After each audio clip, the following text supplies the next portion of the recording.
하나님께서 이 시간 저희들에게 주시는 말씀은 베드로전서 5장 10절 말씀입니다. 봉독하겠습니다. 모든 은혜의 하나님 곧 그리스도 안에서 너희를 부르사 자기의 영원한 영광에 들어가게 하시니가 잠깐 고난을 당한 너희를 친히 온전하게 하시며 굳건하게 하시며 강하게 하시며 터를 견고하게 하시리라. 아멘.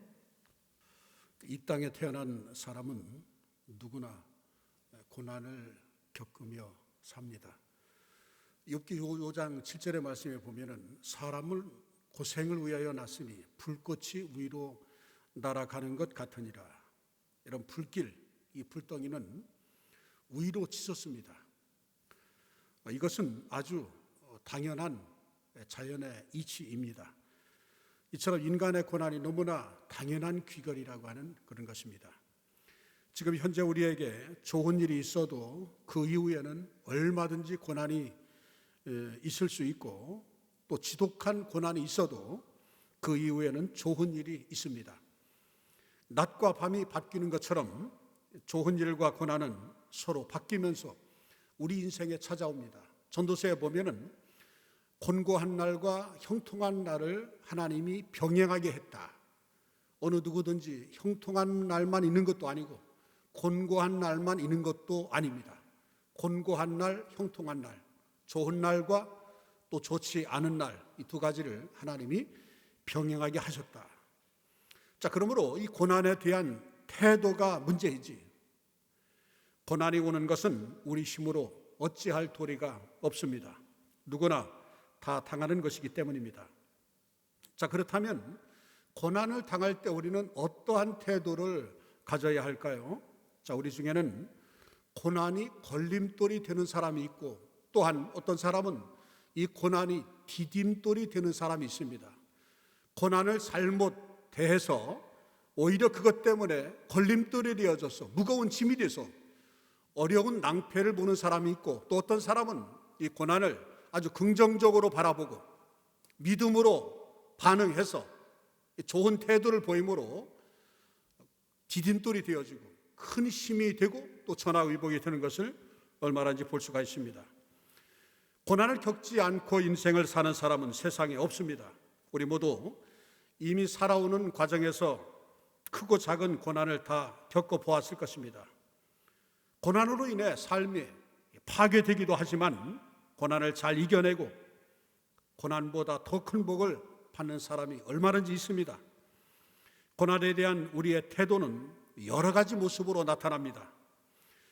하나님을 믿지 아니하는 불신자들은 자기가 자신의 주인이 되고 그리고 주인이 되어진 상태에서 고난을 대합니다. 자, 이것은 아담과 하와가 하나님과 동등해지려고 선악과를 따먹었을 때와 똑같은 태도입니다. 선악과를 따먹은 아담과 하와와 같은 사람은 자기들 스스로 주인이 되어 사는 사람입니다. 그 사람의 인생의 주인은 철저하게 자기 중심입니다. 이런 사람들의 특징이 있어요. 누구의 말도 듣지 않습니다. 그저 자기가 좋은 대로 행하고 자기가 나쁘면은 자기가 버려버리고 오직 좋은 것 나쁜 것을 스스로 자신이 결정을 지는 것입니다. 인간의 힘과 능력으로 자신들에게 닥친 고난과 대결하면 혹시 이긴다 할지라도 결국은 상처투성이가 되고 지면 10중8구 패망하게 됩니다. 자, 그런데도 무모하게 이 자신들의 힘으로 해보려고 하는 사람들이 이 세상에 너무나 많습니다. 그런 사람들의 특징은 고난을 자기가 아닌 남의 탓으로 돌립니다. 결국 이런 사람들은 원망을 잘합니다. 그리고 불평을 쏟아냅니다. 분노하고 정죄를 일삼는 사람들입니다. 그들은 절대 자신들이 잘못했다고 생각하지 않습니다. 자기가 잘못했다고 인정하지도 말하지도 아니합니다. 하나님을 믿지 않고 스스로 주인이 된 사람들의 특징입니다. 항상 일이 잘못되면 책임을 다른 사람에게 미루는 것이 특징입니다. 마치 아담처럼 말입니다. 하나님께서 불순종한 아담에게 하나님께서 명령하신 그 선악과를 따먹은 것을 하나님이 아시고 아담에게 물으셨습니다. 아담아, 너는 왜 선악과를 따먹었느냐? 라고 물으니까 아담은 그때 이렇게 대답합니다. 하나님께서 지어주신 하와가 먹으라고 하니 내가 따먹었습니다. 하나님께서 지으신 이 하와가 따먹으라고 해서 내가 따먹었을 뿐입니다. 아담은 스스로 하나님께서 만들어주신 하와가 나를 꿰어서 먹게 만들었으니 나에게는 책임이 없고 하와에게 책임이 있다 해서 하와에게 책임을 전가합니다. 하와도 마찬가지입니다. 하와는 왜 선악과를 따먹었는지 물으시는 하나님의 책망에 뱀이 나를 꿰어서 따먹었습니다 라고 대답합니다. 아담과 하와 똑같이 자기들의 잘못을 인정하지 않았습니다. 마음이 깨어진 사람, 곧 겸손한 사람, 마음이 가난한 자는 자기를 뒤돌아보고 스스로 책임을 느끼고 회개를 잘합니다. 그러나 그렇지 않은 사람, 교만한 사람은 다른 사람에게 책임과 원망을 돌립니다. 자, 이것은 타락한 본성이 인생들에게 있다는 것입니다. 핑계를 잘합니다. 책임 전가를 잘합니다.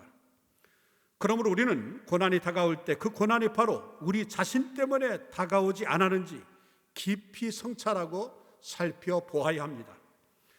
잠언 16장 18절에 보면은 교만은 패망의 선봉이요 거만한 마음은 넘어짐의 앞잡이니라. 자기가 아무 일도 하지 않았는데 상대방이 나빠서 그렇다고 교만을 부리면 결국 그 교만으로 말미암아 결국에서는 자기도 망하게 된다는 말씀인 것입니다. 이 고난에 대처하는 낮은 단계의 신앙이 있습니다. 고난을 대처할 때 누구나 고난을 대처하지요. 그런데 아주 낮은 단계의 그런 대처 방법인데 이것은 하나님을 통해 고난을 해결하려고 하면서도 온전히 하나님께 맡기는 믿음이 없는 신앙입니다. 여러분, 하나님께 맡긴다는 것은 믿는다는 그런 다른 표현입니다. 그럴 것 아니겠어요? 하나님을 믿기 때문에 맡기는 것입니다. 여러분, 우리가 무엇을 맡길 때 믿을 만한 사람에게 맡기지 믿지 못할 사람에게 무엇을 맡기겠습니까? 그렇습니다. 대부분 사람들이 하나님께 맡기기는 맡기는데 여러분, 믿음이 있으니까 맡기지만은 그러나 맡기지 못하는 것은 다른 이유가 없습니다. 하나님을 믿지 않기 때문에 그렇습니다. 안타깝게도 교회에 다니는 많은 사람들이 이 부류에 속합니다. 그저 입술로만 하나님 도와주세요, 하나님 나를 좀 도와주세요 라고 기도는 합니다. 그러나 정말 기도는 하지만 입술로 기도는 하지만은 중심으로 마음으로는 이 일을 내가 해결해야 하지 라고 하면서 이 일은 내가 하겠습니다 라고 하는 그런 태도입니다. 하나님께 맡기는 신앙이 아니고 이것은 자기심을 의지해서 나가는 사람입니다. 그런 사람도 기도는 합니다. 하나님, 이 고난에서 나를 붙들어 주시고 지켜주십시오라고 기도합니다. 그런데 기도는 그렇게 하면서도 마치 자기 인생의 운전대를 손에서 놓지는 않습니다. 운전석에 내려와서 하나님께 자신을 내어 드려야 하는데 운전대 앉았던 자리에서 자기는 내려와서 하나님께 맡기고 하나님이 운전대를 잡도록 내어 드려야 하는데 운전석에서 꼼짝하지 않습니다. 운전대를 그대로 붙잡고 있는 것입니다. 그는 결국 전심으로 고난에 대항하여 자기 스스로 인간적인 힘으로 싸운다는 것입니다. 그러므로 그런 사람은 자신이 중심이 되어 하나님의 도우심을 구하니 하나님께서 마음대로 도울 수가 없는 것입니다. 고난에 대처하는 낮은 신앙의 단계는 이처럼 여전히 자신이 중심이 되어 하나님을 그저 자신의 보좌감으로 삼아 자신의 뜻대로 하라는 사람입니다. 그런 하나님을 따르지 않습니다. 여러분, 그런 하나님은 창조주입니다. 오늘 우리가 방금 찬양했지요. 전능하신 하나님, 창조주 하나님이십니다. 여러분, 창조주 하나님이신데 피조물인 인간의 여러분 심령에 오셔서 여러분들의 보좌관 노릇만 하시려고 여러분들의 오시는 줄 압니까? 여러분 인생의 뒷방구나 떼어주시는 그런 도움의 주님일 수로 여러분들 생각한다면 착각입니다. 하나님은 그 누구의 보좌관도 될 수 없습니다. 여러분 기억하십시오. 우리 인생의 문제를 조금 도와주는 땜장이가 아닙니다. 하나님은 인생의 주인이 되시기를 원하시는 분이실 것입니다. 인생의 앞날에 보좌를 맡기를 원합니까? 인생이 활짝 피려면 하나님이 운전석에 앉으시도록 맡기셔야 합니다. 하나님이 중심이 되셔야 비로소 하나님 뜻대로 움직이는 것입니다. 모세가 40년 동안 광야에서 신앙적인 시련을 겪고 깨어졌습니다. 사막의 낡은 잡초 가시덩굴 안에 불이 활활 붙었을 때에 모세가 그 앞에 가니까 그 불길 가운데서 소리가 나서 음성이 들립니다. 모세야, 모세야, 너의 선 곳은 거룩한 땅이니 내 발에서 신을 벗어라. 여러분 출애굽기 3장에 나오는 그런 내용이죠. 아주 유명한 그런 사건, 모세에게 이 주어진 이 환상, 이것은 모세 개인의 뿐만 아니라 이스라엘 백성들에게 앞으로 어떻게 되어질지, 그들이 어떤 고난 가운데 행할지, 그 고난 가운데 하나님이 함께 하시는 것을 모세에게 주께서 환상으로 보여주신 아주 모세 일생의 이스라엘 역사에 정말 전환점이 되어지는 가장 위대한 그런 체험이 아닐 수가 없습니다. 모세에게 말합니다. 너의 선 곳은 거룩한 땅이니 신발을 벗어라. 여러분 신발이라고 하는 것은 인간적인 자존심과 자기 중심의 생활을 의미합니다. 그래서 이 신발을 벗어라 라고 하는 이 명령은 네 중심을 벗어서 하나님께 던지고 그를 온전히 의지하라 이 말입니다. 자기 신발을 신고서 하나님과 동등한 위치에서 대화하려고 하면 하나님께서 상대해 주지 않습니다. 여러분 이스라엘 사회에서 주인의 아들은 신발을 신어도 종은 신발을 벗습니다. 신발을 벗는다는 것은 자기 주권을 넘긴다는 그런 의미입니다. 이처럼 모세가 하나님 앞에 신발을 벗고 나니 어떤 일이 일어났나요? 그때부터 하나님께서 모세의 일생의 주인이 되어 주셨습니다. 모세를 이끌어서 이스라엘 백성들을 인도할 수 있도록 만들어 주신 것입니다. 이스라엘 인도자는 모세가 아닙니다. 모세가 신발을 벗은 그 순간에 하나님께서 모세에게 임하셔서 주인이 되셔서 마치 이 모세는 하나의 도구에 불과한 것입니다. 하나님께서 모세를 통하여 위대한 일을 행하셨을 뿐입니다. 또 하나 이 성경을 읽다 보면은 우리는 아주 놀라운 광경을 보게 됩니다. 여호수아 5장에 기록된 내용인데 견고한 여리고성 앞에 여호수아가 서 있을 때 일어난 광경입니다. 한 군대 장관이 이 장군이 칼을 뽑고 여호수아 앞에 섰습니다. 여호수아 깜짝 놀라 이렇게 말합니다. 당신은 원수 편입니까? 우리 편입니까? 이렇게 물었습니다. 그때 장군이 말하기를 나는 편들러 온 사람이 아니다. 하나님의 보좌에서 파견되어 나온 하나님의 군대 장관이다. 자, 그러면서 이렇게 말합니다. 내 발에 신을 벗으라. 그것은 하나님이 보내주신 이 우리를 위해 대신 싸우시는 아마 미가엘 천사라고 모든 주석 주경학자들이 그렇게 말씀하고 있습니다. 하나님께서 보내신 이 미가엘 천사를 하나님 보내주셨습니다. 내 발에 신을 벗으라. 그러자 여호수아가 신발을 벗었습니다. 자기 주권을 내어놓았습니다. 그때 여리고성을 무너뜨릴 모든 정치적이고 군사적인 모든 방법을 여호수아에게 주셨습니다. 여호수아가 승리했습니다. 놀라운 일이 아닐 수가 없습니다. 자, 이처럼 하나님은 우리가 모두 다 내려놓고 하나님께 맡기든지 아니면 모두 다 스스로 책임을 지든지 둘 중에 하나를 선택하기를 원하십니다. 어중간하게 반쯤은 맡기고 반쯤은 맡기지 않는 엉거주춤한 신앙생활을 하나님 원치 않습니다. 하나님이 가장 싫어하는 사람이 있습니다. 엉거주춤한 사람, 양다리 거칠 사람. 이런 마태복음 6장의 말씀 보니까 25절에 두 주인을 섬길 수 없다고 했어요. 여러분 양다리에 걸치지 마십시오. 그냥 하나님이냐 세상이냐, 하나님 중심이냐 인간 중심 세상 중심이냐, 둘 중에 하나를 선택해야 됩니다. 여호수아는 이것을 체험했기 때문에 마지막에 고별 설교를 하면서, 여호수아서에 보면 여호수아의 고별 설교가 여호수아 24장에 이 두 번의 설교가 나옵니다. 마지막에 이렇게 말합니다. 왜 머뭇거리느냐, 세상이냐 하나님이냐, 바알이냐 하나님이냐, 둘 중에 하나를 선택하라. 나와 내 집은 여호와만 섬기겠노라. 중간 지대는 없습니다. 우리는 선택을 해야 됩니다. 오늘 주님 우리에게 말씀합니다. 내 신발을 벗어라. 내 중심의 생각을 벗어놓아라. 살든지 죽든지 흥하든지 망하든지 내게 온전히 맡겨라. 지금도 말씀하십니다. 오늘 영상 예배에 참여하면서 이 시간부터 모든 문제 주님께 맡깁시다. 우리가 스스로 모든 것을 내려놓고 주님께 맡기면 지금부터 하나님의 인도를 받게 됩니다.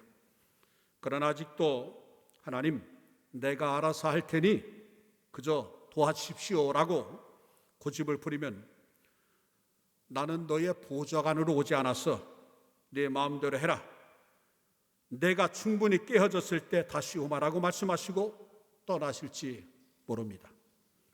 우리는 고난을 통해서 신발을 벗고 온전히 깨어져야 합니다. 겸손해져야 합니다. 낮아져야 합니다. 심령이 가난한 자가 천국을 소유할 수 있는 것입니다. 그러므로 고난은 반드시 나쁘기만 한 것은 아닙니다. 이제 우리는 고난을 극복하는 높은 신앙의 단계를 배워야 합니다. 그것은 하나님을 삶의 주인으로 삼고 고난이 올 때 우리의 인생을 송두리째 하나님께 내어 맡겨 버리는 것입니다. 사실 이것은 굉장히 힘든 단계입니다.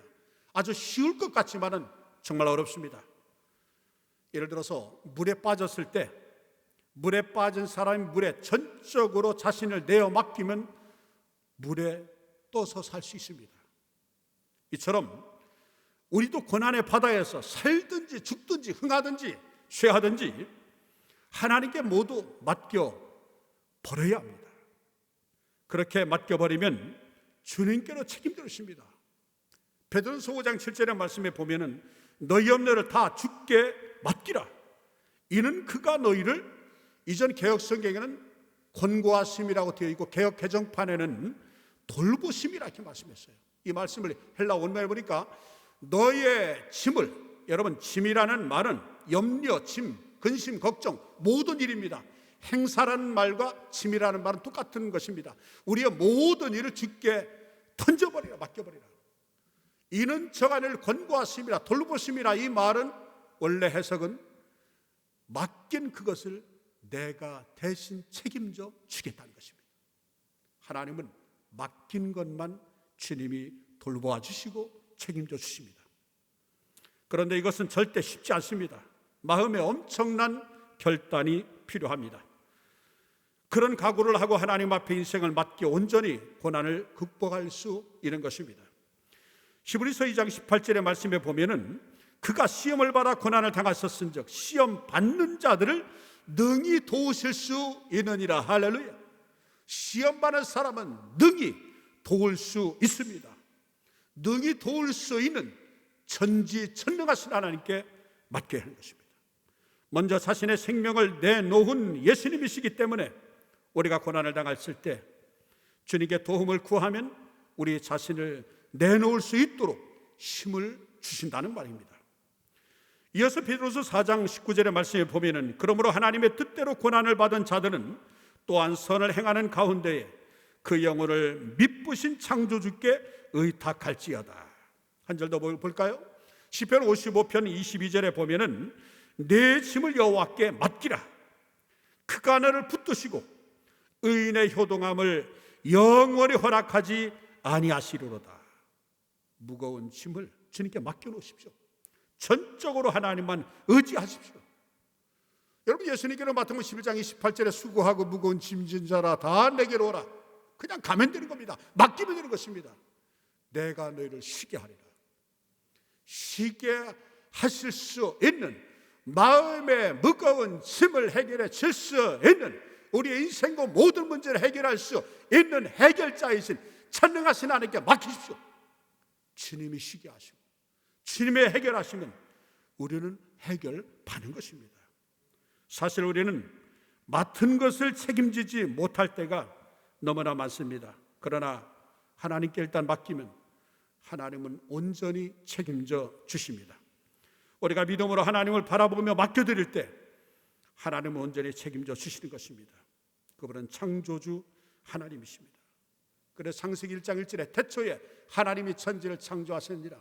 창세기 1장 1절만 믿으면, 1장 1절이 믿어지면 66권 전체가 믿어지는 것입니다. 고난을 극복하는 높은 단계의 신앙은 항상 고난이 찾아오고 마귀가 그 앞에 서서 온갖 계교를 부리더라도 그 고난의 뒤편에 하나님께로 계신다는 것을 알고 온전히 내어 맡기는 것입니다. 하나님은 고난조차도 우리에게 유익이 되게 하시지 결코 손해되게 하지 않으십니다. 하나님은 원수의 목전에서 우리에게 상을 베푸시고 기름으로 머리에 발라 잔이 넘치도록 하게 하시는 전능하신, 참 좋으신, 은혜가 풍성하신 하나님이십니다.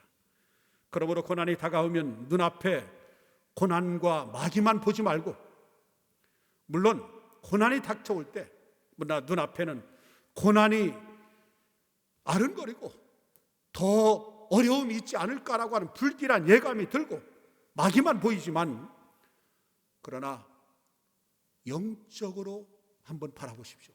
영안이 열려져서 영적인 눈으로 한 단계 더 멀리 바라보면 하나님께서 이 고난을 통해서 결국 우리에게 유익하게 만들어 주신다는 것을 우리는 알게 됩니다.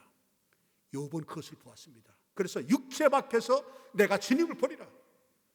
지금 육체적으로 자기의 삶을 보면은 경제적인 파탄, 열자녀를 잃은 슬픔, 몸은 만신창이가 되고 믿었던 친구는 다 떠나고 아내마저 하나님 원망하고 죽으라고 한 마리 던지고 떠나갔습니다. 아무것도 없는 상태입니다. 그러나 그런 속에서도 영안이 열려져서 육체 밖으로 주님을 보고 주님을 바라보니까, 아하, 나의 가는 길을 오직 그가 하시나니 그가 나를 달려라신 후에는 내가 정금같이 나오리라. 오늘 우리가 찬송을 했지 않습니까? 나의 가는 길을 주님이 아신다. 몰랐을 때는 염려하고 두려워하고 원망하고 좌절하지만은, 그러나 주님은 아십니다. 고난에도 하나님의 깊은 뜻이 있습니다. 우리는 예수를 믿음으로 하나님의 자녀가 됐습니다. 하나님의 백성입니다. 하나님 백성들, 하나님의 사랑을 입은 자는 반드시 우리가 깨달아야 할 것이 있습니다. 제가 제일 좋아하는 말씀 중에 하나가 로마서 8장 28절 말씀입니다. 우리가 알거니와 알아야 합니다. 이거 모르면 안 됩니다. 바울은 알았습니다. 그리고 간증을 합니다. 바울의 체험, 우리의 체험이 되어야 합니다. 우리가 알거니와, 하나님을 사랑하는 자 곧 그 뜻대로 부르심을 입은 자들에게는 모든 것이 합력하여 선을 이루니라. 이게 선이라는 말은 헬라어로 아가도소, 좋은 겁니다. 이 모든 것들이, 고난과 슬픔과 아픔과 절망할 수밖에 없는 그 모든 것들이 결과적으로 우리에게 유익을, 좋은 것, 아가도스, 좋은 것으로 우리에게 주신다는 것입니다. 고난은 그 고난과 동등 혹은 그 이상의 축복을 반드시 가져오도록 하나님께서 섭리하신다는 것을 우리는 기억해야 합니다.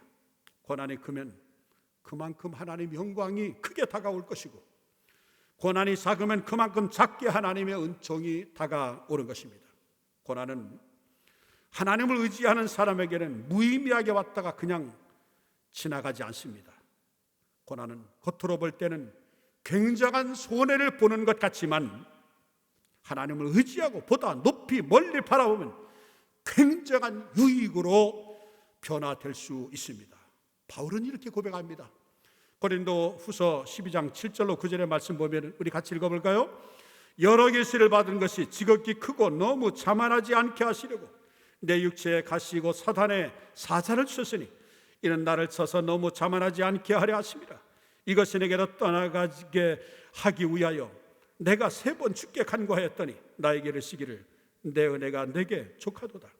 이는 내 능력이 약한 데서 온전하여 짐이라 하신지라. 그러므로 도리어 크게 기뻐함으로 나의 여러 약한 것들에 대하여 자랑하리니 이는 그리스도의 능력이 내게 머물게 하려 함이라. 할렐루야.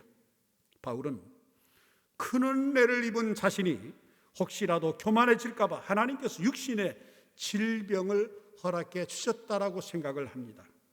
바울은 그 고난을 원망하거나 거부하지 않았습니다. 오히려 그 고난을 기뻐했습니다. 아니, 이 고난을 적극적으로 자랑을 했다는 것입니다. 시편 34장 18절 19절의 말씀에 보면은 여러분 이런 말씀을 여러분들 외우시길 바랍니다. 우리 같이 합독하십시다. 여호와는 마음이 상한 자를 가까이 하시고 중심으로 통회하는 자를 구원하시는도다. 의인은 고난이 많으나 여호와께서 그의 모든 고난에서 건지시는도다. 의인은 예수를 믿음으로 구원받아 하나님의 자녀가 된 주의 자녀를 말합니다. 의인은 고난이 있는 정도가 아닙니다. 고난이 많다고 했습니다. 그렇지만 많은 고난이 있으나 하나님은 그 고난에서 건지시기도 하시고 잘못으로 인한 고난이면 징계를 내리시고 회개하도록 꾸짖으셔서 우리를 새로운 사람으로 만들어 주신다는 것입니다. 우리는 매를 맞을 때 회개하게 됩니다. 고난이 없다는 것은 신앙의 성장이 멈추는 것을 의미합니다. 그러므로 고난이 있으면 우리를 인격적으로 변화되고 성숙하도록 회개시키는 것입니다.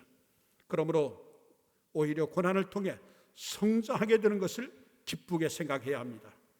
그래서 사도 이 구약에 보면은 정말 고난을 가장 많이 겪었던 사람, 신약의 바울, 구약의 다윗을 들 수 있습니다. 다윗은 시편 119편 71절에 이렇게 고백합니다. 고난당하는 것이 내게 유익이라. 이로 말미암아 내가 주의 율례를 배우게 되었나이다. 로마서 8장 18절에도 사도 바울은 생각건대 현재의 고난은 장차 오래게 나타날 영광과 비교할 수 없도다. 우리가 고난에 대하여 바른 태도로 잘 대응하면 오히려 고난이 유익이 된다는 것을 잊지 말아야 합니다. 그리고 그 고난과 견줄 수 없이 큰 영광이 됩니다. 그렇습니다. 고난과 영광은 정필요합니다.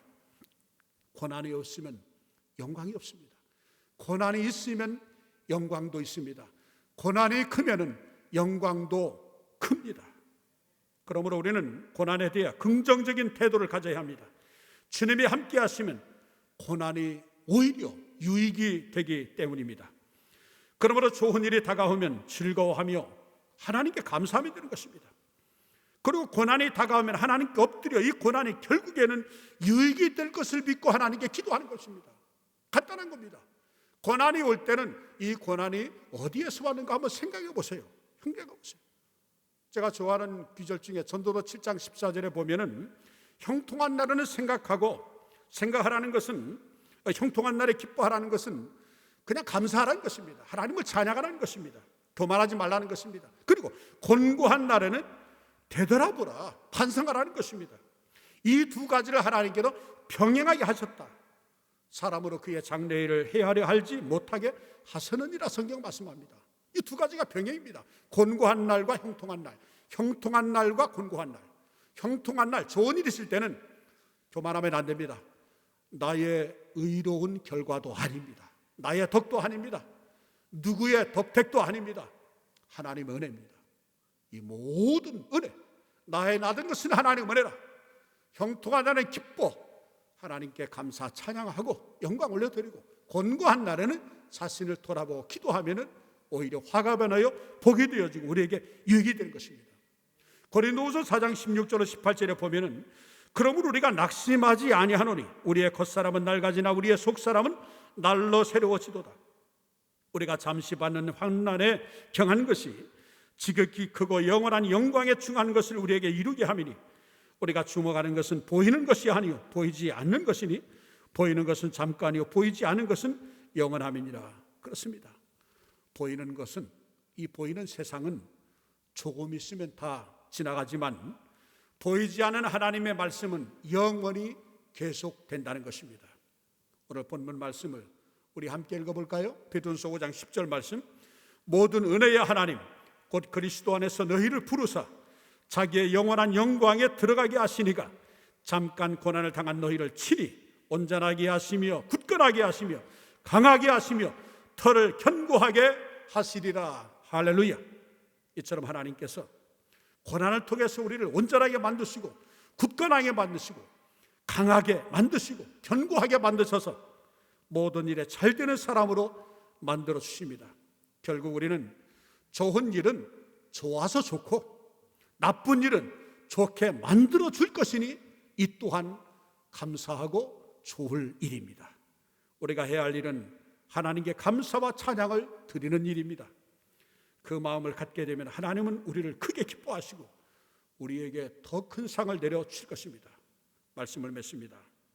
우리는 말씀을 통해서 인생을 살아가면서 누구도 고난을 피할 수는 없지만 고난을 대하는 태도는 여러 모습으로 나타난다는 것을 우리가 깨달았습니다.